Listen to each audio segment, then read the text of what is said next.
नमस्कार, आज महाराष्ट्र देख रहे हैं आप। मैं हूं आपके साथ मनीषा शर्मा। बुलेटिन की शुरुआत बड़ी खबरों के साथ। महाराष्ट्र के गृह मंत्री अनिल देशमुख 14 फरवरी को नागपुर से मुंबई प्राइवेट जेट से पहुंचे थे। इसके डॉक्यूमेंट महाराष्ट्र विधानसभा के नेता विपक्ष देवेंद्र फडणवीस ने आज प्रेस कॉन्फ्रेंस में दिखाए। गृह मंत्री देशमुख कोरोना पॉजिटिव होने के बाद 6 से 27 फरवरी तक नागपुर में क्वारंटाइन थे। ऐसा राष्ट्रवादी कांग्रेस के अध्यक्ष शरद पवार ने दिल्ली में प्रेस कॉन्फ्रेंस में बताया था। लेकिन बीजेपी का ये कहना था कि अगर गृह मंत्री के यात्रा के डॉक्यूमेंट सही हैं तो फिर परमबीर सिंह का दावा भी सही है। 100 करोड़ की वसूली के आरोप में एनसीपी चीफ शरद पवार ने सोमवार को अनिल देशमुख का बचाव करने की कोशिश की थी, लेकिन नेता विपक्ष देवेंद्र फडणवीस ने 14 फरवरी को गृह मंत्री देशमुख समेत 7 लोगों ने नागपुर से मुंबई तक किए जाने वाली हवाई यात्रा के डिटेल्स ही मीडिया को दिए।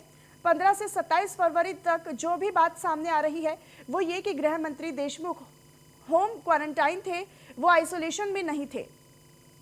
तो इस दौरान कई लोग उनसे मिले जुले, जिनमें कई अधिकारी भी शामिल हैं। तो नेता विपक्ष देवेंद्र फडणवीस ने आरोप लगाए हैं।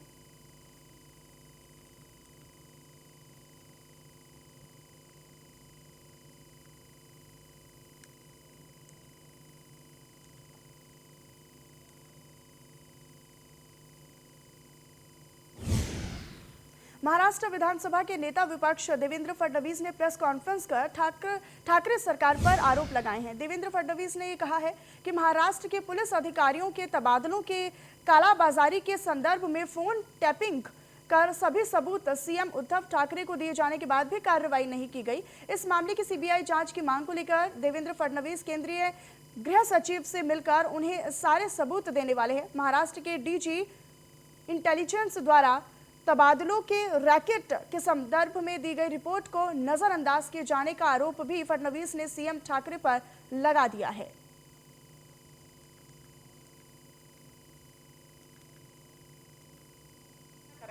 ये कमिश्नर ऑफ इंटेलिजेंस ने पकड़ने से पहले बकायदा डीजी और एसीएस होम की परमिशन ली और उसका एक ये रिपोर्ट भी उन्होंने माननीय मुख्यमंत्री जी तक पहुंचाया। इसके बारे में पूरी ब्रीफिंग ये माननीय मुख्यमंत्री जी को और मुख्यमंत्री जी ने कंसर्न भी जाहिर किया। ये ध्यान में आया कि इसके ऊपर कोई कार्रवाई नहीं हो रही, तो डीजी साहब ने भी प्रयास किया।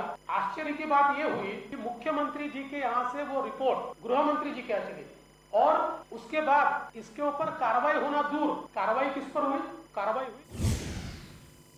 महाराष्ट्र सरकार के कैबिनेट मंत्री नवाब मलिक ने कहा कि जब महाराष्ट्र में महाविकास आघाड़ी की सरकार बन रही थी तब तत्कालीन महाराष्ट्र इंटेलिजेंस के प्रमुख रश्मि शुक्ला ने सभी वीआईपी नेताओं की फोन टैपिंग कर रही थी, इसीलिए उनका तबादला साइट पोस्ट पर कर दिया गया था। नेता विपक्ष देवेंद्र फडणवीस ने आज पत्रकार परिषद लेकर महाराष्ट्र के पुलिस विभाग में तबादलों को लेकर हो रही कालाबाजारी को उजागर किया, जिसमें उन्होंने सीएम उद्धव ठाकरे और गृह मंत्री देशमुख पर कई सारे गंभीर आरोप भी लगाए। रश्मि शुक्ला ने बिना इजाजत ही 30 लोगों की फोन टैप किए थे, जो कि गुनाह है।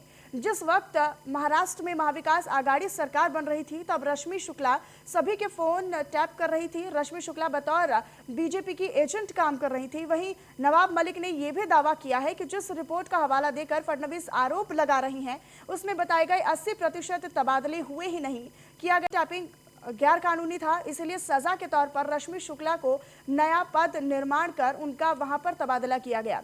नवाब मलिक ने फडणवीस पर आरोप लगाते हुए ये भी बताया कि सचिन वाजे को फिर से सर्विस में लेने के लिए उद्धव ठाकरे ने तत्कालीन मुख्यमंत्री देवेंद्र फडणवीस पर दबाव डाला था, लेकिन ऐसा कोई भी डॉक्यूमेंट मंत्रालय के पास नहीं है, जिसका मतलब फडणवीस गुमराह कर रहे हैं।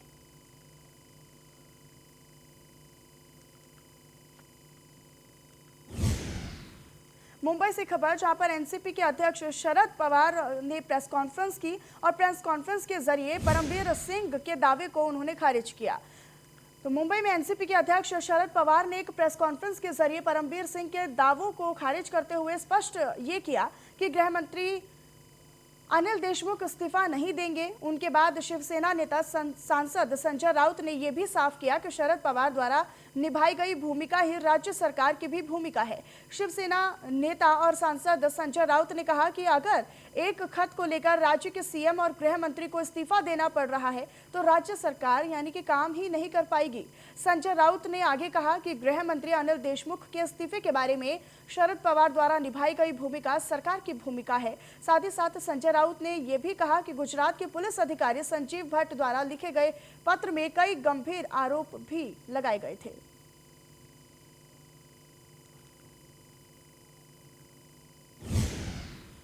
वहीं मुंबई के नवनियुक्त पुलिस कमिश्नर हेमंत नगराले ने सोमवार को राजभवन में महाराष्ट्र के राज्यपाल भगत सिंह कोश्यारी से मुलाकात की। दोनों के बीच क्या कुछ बातचीत हुई, इसका खुलासा अभी तक हो नहीं पाया, लेकिन सूत्रों से मिली जानकारी के अनुसार राज्य के मौजूदा हालात पर चर्चा की गई।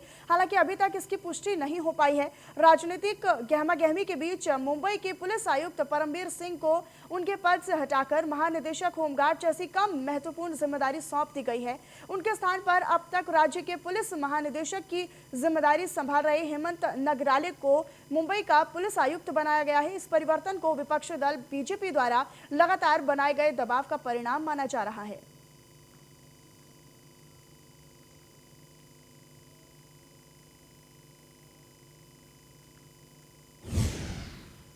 वहीं महाराष्ट्र में सोमवार को कोरोना संक्रमित मरीजों की संख्या में कमी देखने को मिली। सोमवार को 24,645 कोरोना संक्रमित मरीजों की संख्या दर्ज की गई, तो वहीं दूसरी तरफ 58 मरीजों की मौत की खबर सामने आई। तो वहीं रविवार को यही संख्या 30,000 से भी ज्यादा दर्ज की गई थी। बता दें कि महाराष्ट्र में कोरोना महामारी के कुल मामलों की अब तक की संख्या बढ़कर 25,04,327 हो गई है। मृतकों की कुल संख्या बढ़कर 53,457 हो गई है। साथ ही साथ महाराष्ट्र में कोरोना को मात देने वालों की संख्या भी 22,34,330 बताई जा रही है।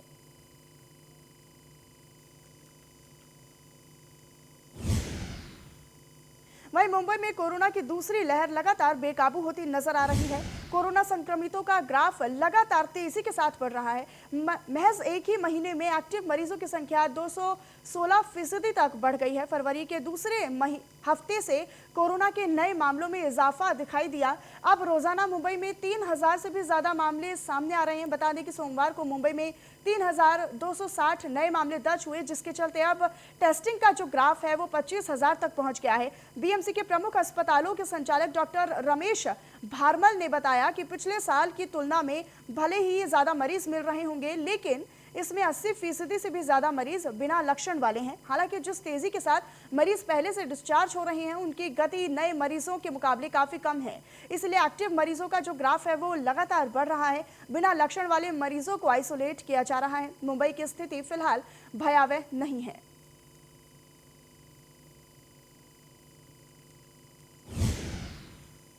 वहीं महाराष्ट्र के स्वास्थ्य मंत्री राजेश टोपे ने मीडिया से बातचीत की। उसमें उन्होंने कहा कि अगर राज्य को दूसरे लॉकडाउन से बचना है तो लोगों को कोरोना के नियमों का सख्ती से पालन करना होगा। साथ ही साथ राजेश टोपे ने मीडिया से बातचीत करते हुए ये भी बताया कि कोरोना के मामले ऐसे ही बढ़ते रहे तो सीएम उद्धव ठाकरे राज्य में लॉकडाउन लगा सकते हैं। उनका विचार था कि अगर आंकड़े यूं ही बढ़ते रहें तो कुछ शहरों में लॉकडाउन लगाना जरूरी होगा। उन्होंने ये भी कहा कि मैं लोगों से मुख्यमंत्री की चेतावनी पर सकारात्मक ढंग से ध्यान देने और लॉकडाउन से बचने के लिए कोविड-19 के सारे नियमों जैसे मास्क लगाना, हाथ बार बार धोना और एक दूसरे से दूरी बनाने की अपील करता हूं। साथ ही साथ उन्होंने ये भी कहा कि केंद्र ने राज्यों से ये कहा हुआ है कि कोविशील्ड की 2 खुराक के बीच 45 से 60 दिनों का फर्क होगा।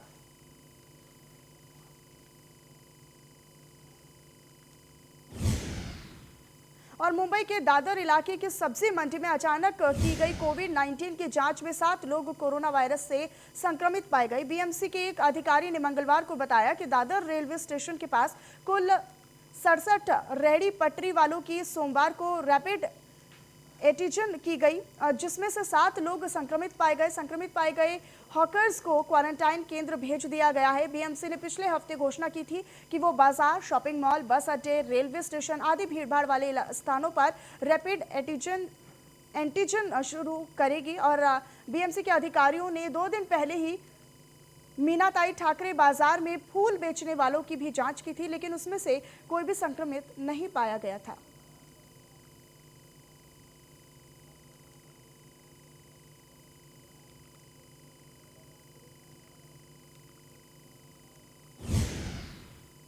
वहीं मुंबई पश्चिमी रेलवे के मुख्य मेडिकल डायरेक्टर डॉक्टर चत्र सिंह आनंद ने राज्य के स्वास्थ्य सचिव डॉक्टर प्रदीप व्यास को पत्र लिखा और सभी कर्मचारियों और उनके परिवारों को वैक्सीन लगाने की अनुमति देने की सिफारिश की। लॉकडाउन के दौरान मुंबई की लाइफलाइन को चलाने में सभी कर्मचारियों ने अहम भूमिका निभाई थी और मौजूदा समय में फिर से मुंबई में कोरोना का खतरा बेहद तेजी के साथ बढ़ता नजर आ रहा है। लेकिन बावजूद इसके रेलवे के कर्मचारी कोरोना वायरस वॉरियर्स बनकर अपनी ड्यूटी निभा रहे हैं। ड्यूटी निभाने के दौरान वो कोरोना का शिकार ना हो, इसको देखते हुए सभी कर्मचारियों और उनके परिवार वालों को वैक्सीन लगाने की अनुमति दी जाए, ये पत्र में कहा गया है।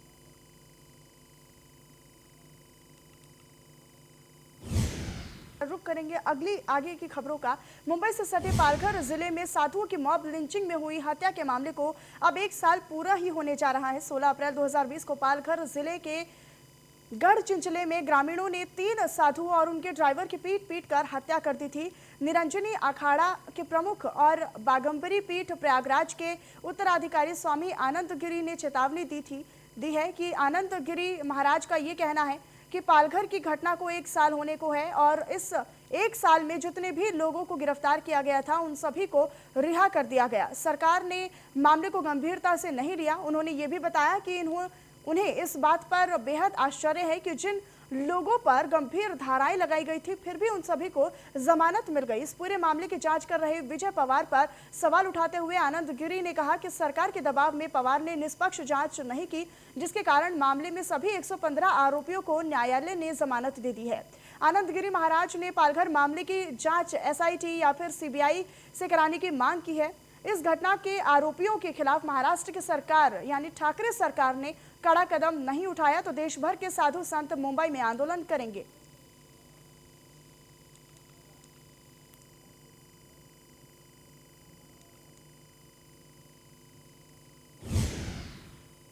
कोरोना महामारी के कारण एविएशन सेक्टर बड़ा प्रभावित नजर आ रहा है।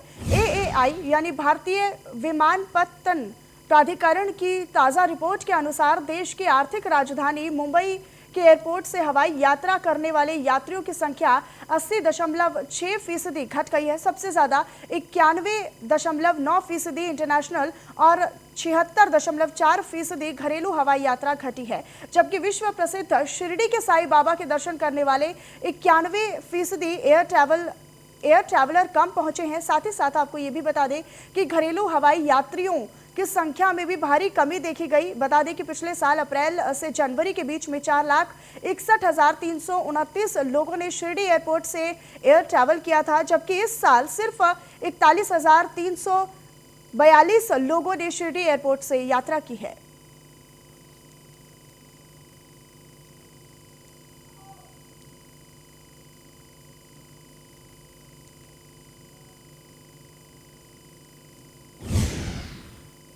वहीं बुल्ढाना जिले में कोरोना वायरस की रफ्तार तेजी के साथ बढ़ती दिख रही है। जिले में लगातार कोरोना केसेस बढ़ते नजर आ रहे हैं और जिले में एक बार फिर से लॉकडाउन की स्थिति बन गई है। बता दें कि पिछले साल आज ही के दिन कोरोना का पहला मरीज बुल्ढाना जिले में पाया गया था।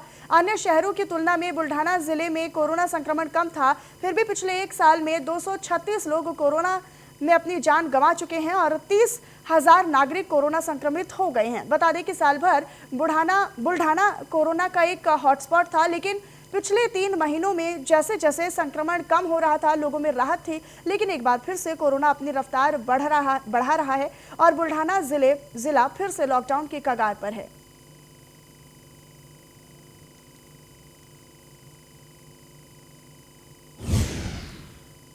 चंद्रपुर जिले के एराई नदी के तट पर 100 से ज्यादा लड़के और लड़कियां पार्टी करने की तैयारी में थे, लेकिन लोकल क्राइम ब्रांच ने मौके पर पहुंचकर पार्टी होने से पहले ही कार्रवाई कर दी। बता दें कि एराई नदी के तट पर बोराडे लॉन पर युवाओं के लिए खास पार्टी का आयोजन किया गया था। इस पार्टी में जब पुलिस ने छापेमारी की तो उन्हें मौके पर ड्रग्स जैसे कोई भी अमंगली पदार्थ नहीं मिले, लेकिन जब पुलिस ने पार्टी में रेड मारी तो उस वक्त वहां युवक और युवतियां डीजे पर संगीत पर नाच जरूर रहे थे। लेकिन इस पार्टी में 100 से ज्यादा लोगों ने एक साथ जमा होकर कोरोना नियमों का उल्लंघन तो किया। इसी के तहत पुलिस ने पार्टी का आयोजक और बोराडे लॉन के खिलाफ मामला दर्ज कर कार्रवाई शुरू कर दी है।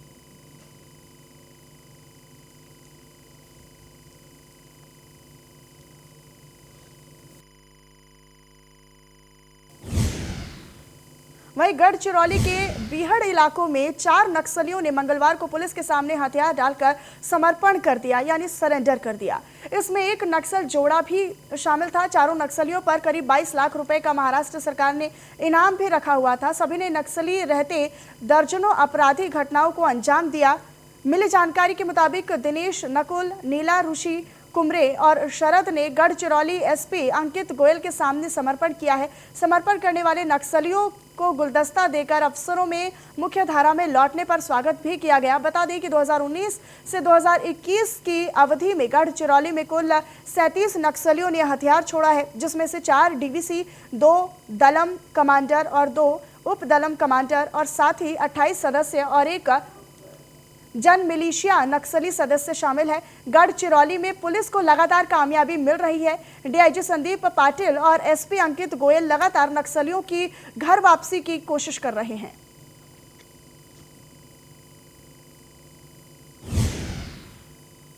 पुलिस दल की तरफ से हम लोग हमेशा ये आह्वान करते रहते हैं कि जो माओवादियों की खूनी विचारधारा को छोड़ के मुख्य प्रवाह में शामिल होना चाहते हैं, ऐसे नक्सल आत्मसमर्पण कर सकते हैं और शासन के धोरण के हिसाब से उनका पुनर्वसन किया जाएगा। उसी को रिस्पांस देते हुए गढ़चिरौली पुलिस दल के सामने 4 नक्सलियों ने आत्मसमर्पित करने की इच्छा जाहिर की है। इसमें पालघर जिले के डहाणू विक्रमगढ़ हाईवे पर देर रात दर्दनाक हादसा हो गया। 2 ट्रकों की आपस में भिड़ंत होने से ये सड़क हादसा हुआ। हादसे में ट्रक सवार युवक की मौके पर ही मौत हो गई, जबकि 3 लोगों ने अस्पताल में इलाज के दौरान ही दम तोड़ दिया। बता दें कि 3 लोग गंभीर रूप से घायल भी बताए जा रहे हैं, जिनका कासा ग्रामीण अस्पताल में इलाज चल रहा है। तो 2 ट्रकों की आपस में जबरदस्त भिड़ंत हुई, जिसमें कई लोगों की मौत हुई, तो कई लोगों का इलाज के दौरान ही दम टूट गया, जिन्होंने इलाज के दौरान ही अपना दम तोड़ दिया, और वहीं कई लोग घायल भी बताए जा रहे हैं, जहां पर उनका इलाज जारी है।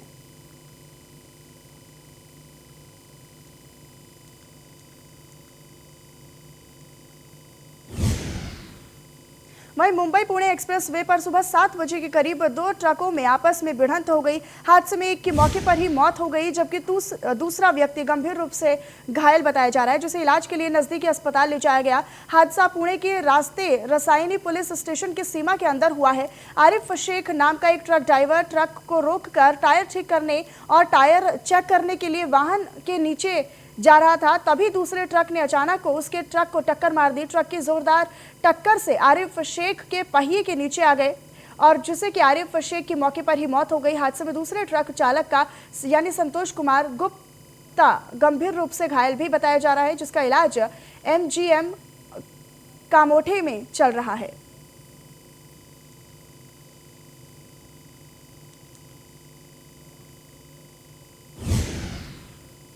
और अमरावती राजस्व विभाग के अनुसार महाराष्ट्र में 5 जिलों के 32 तहसील में बेमौसम बारिश के कारण 32.179 बीघा जमीन पर लगे फसल का नुकसान हुआ है। हवामान विभाग से मिली जानकारी के अनुसार 5 जिलों में 17 से 21 मार्च के बीच हुई ओलावृष्टि और बारिश से अमरावती विभाग का सबसे ज्यादा नुकसान हुआ है। ऐसे समय में किसानों पर संकट की स्थिति आ गई है। किसानों ने इस बार हरभरा, गेहूं जैसे कई पिक बोए थे, और लेकिन बेमौसम बारिश के कारण किसानों का भारी मात्रा में नुकसान भी बताया जा रहा है। विभाग के अधिकारियों द्वारा दी गई जांच पड़ताल में 5 जिलों के लगभग 32 तालुका क्षेत्र में 32,179 बीघा जमीन पर लगी फसल का नुकसान हुआ है। अधिकारियों द्वारा नुकसान ग्रसित खेतों का अहवाल उप सचिव महसूल एवं वन मंत्रालय में भेजे जाने की जानकारी भी दी गई है।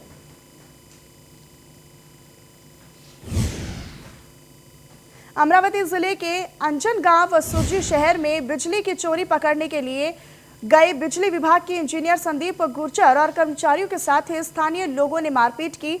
अंजन गांव सुरजी शहर के स्थानीय निवासी वाजिद खान और साथ ही साथ रियाज खान के घर के मीटर में गड़बड़ी करके बिजली की चोरी की जा रही थी, जिसकी जानकारी मिलने के बाद बिजली विभाग के सहायक इंजीनियर संदीप गुर्जर और कर्मचारियों ने घटनास्थल पर जाकर बिजली चोरी का पूरा वीडियो बनाकर फोटोज भी खींचे, जिसके बाद गुस्साए खान भाइयों ने इंजीनियर गुर्जर और कर्मचारियों से जमकर मारपीट की। संदीप गुर्जर की शिकायत के बाद पुलिस में खान भाइयों के खिलाफ मामला दर्ज कर गिरफ्तार कर लिया गया है।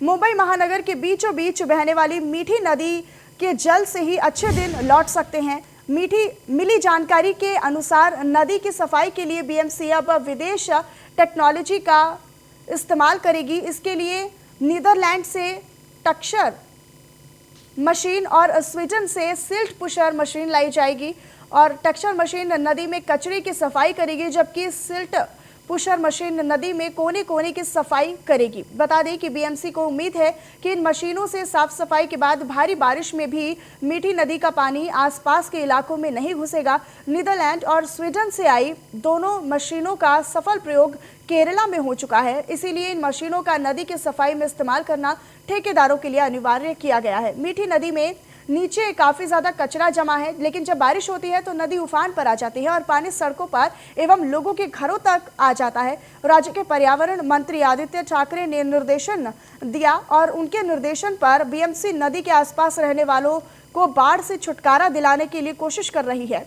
पूर्वी उपनगर में 17.80 किलोमीटर बहने वाली ये नदी आर्य कॉलोनी, कुर्ला, बांद्रा से होते हुए माहिम खाड़ी के पास समुद्र में मिलती है। इस नदी का सबसे ज्यादा हिस्सा पूर्वी उपनगर में ही है। बारिश के समय सबसे ज्यादा इसी एरिया के लोग प्रभावित भी होते हैं।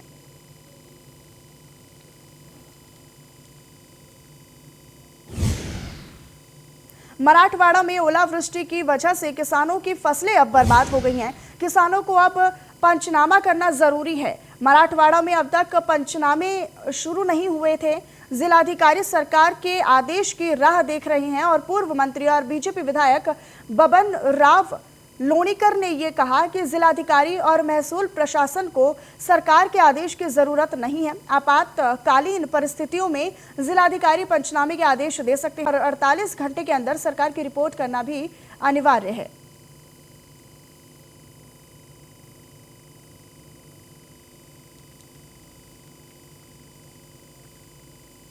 आपातकालीन परिस्थिति में जिलाधिकारी पंचनामे के आदेश दे सकते हैं और वो पंचनामे के आदेश देना चाहिए। तुरंत 48 घंटे के अंदर गवर्नमेंट को ये रिपोर्ट करना चाहिए। प्रशासन की जवाबदारी है, उन्होंने पंचनामे करके 48 घंटे के अंदर रिपोर्ट भेजना। और इसी के साथ इस बुलेटिन में इतना ही, लेकिन बाकी तमाम खबरों के लिए आप बने रहिए न्यूज़ 1 इंडिया के साथ।